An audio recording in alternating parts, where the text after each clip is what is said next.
Happy Monday. So this week, we're going to be focusing on the section of Manage Yourself First and the very first chapter, which is all about emotional intelligence. Now, as leaders, when we are trying to lead other people, if we don't have our stuff under control, it is almost impossible to get other people to follow us. So when we're thinking about emotional intelligence is that thing that leadership is built on. It's knowing not only yourself, but how you're going to show up in moments of stress. What are those things that you're going to try to avoid or overcorrect instead of avoiding? Maybe you're just going to rage and get mad. Or what are those things if somebody comes at you a certain way that's just going to like flip a switch and either you're going to fall into that fight, flight, freeze, or please mode.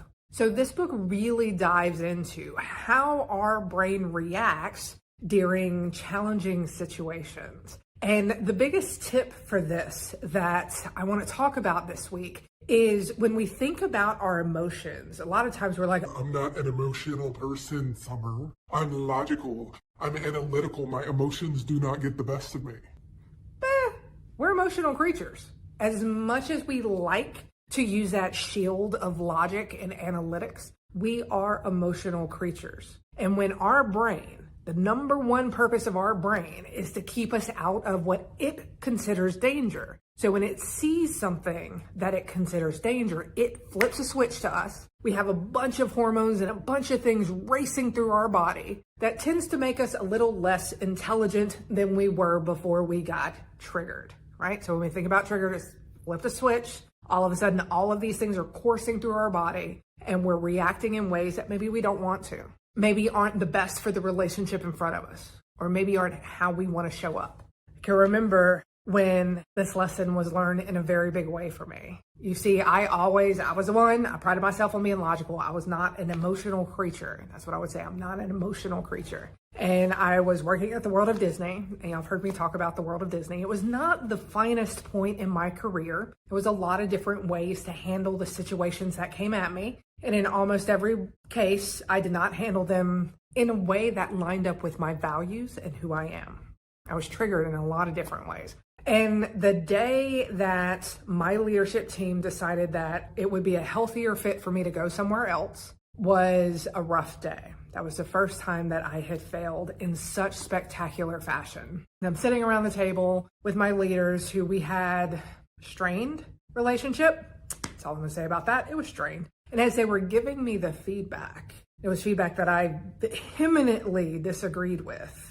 I grew, I learned, but at that moment in time, really disagreed with it. And I was asking questions they weren't able to answer in what I thought was a way that would give me satisfaction. So I was very much in my emotions. And when I get angry, I cry. I hate that. Do I have any other angry criers?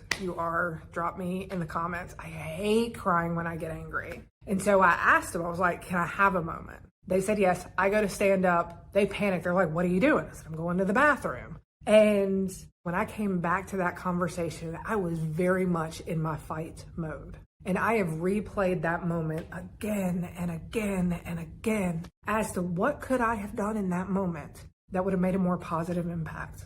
And it was because my brain was seeing danger. It was danger, Will Robinson, danger. It was everywhere. So I had all of these emotions, all of these hormones, everything being pumped into my body that was making me want to fight. So instead of hearing them, I was arguing. I was combative. Now, when we think about these moments, that's not how I want to show up.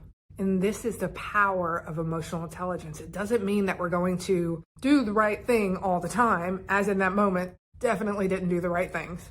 But I was able to think about it later and figure out, okay, what was the actual triggering moment? Like, what was that caused me to go from, okay, I'm a logical person, all up in emotions, popping off to my leader and his leader, saying things that even today make me get a little red in embarrassment that, oh, I can't believe I did that. When we are in control of our emotions and our emotions line up with our logic and who we're trying to be, it's a lot easier to move forward.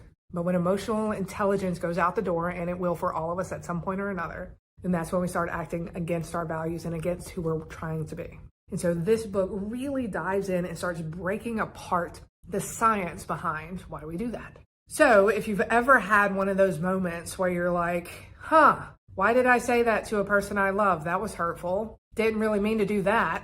Or why do I cry when I'm angry? Or why do I start trying to please the person who hurt me? If you have any of those questions, this will be the chapter for you. It starts pulling back that curtain a little bit and helps us understand why we do the things we do. Because when we know the why behind it, then we start getting our control back so we can start showing up in the way that we choose to.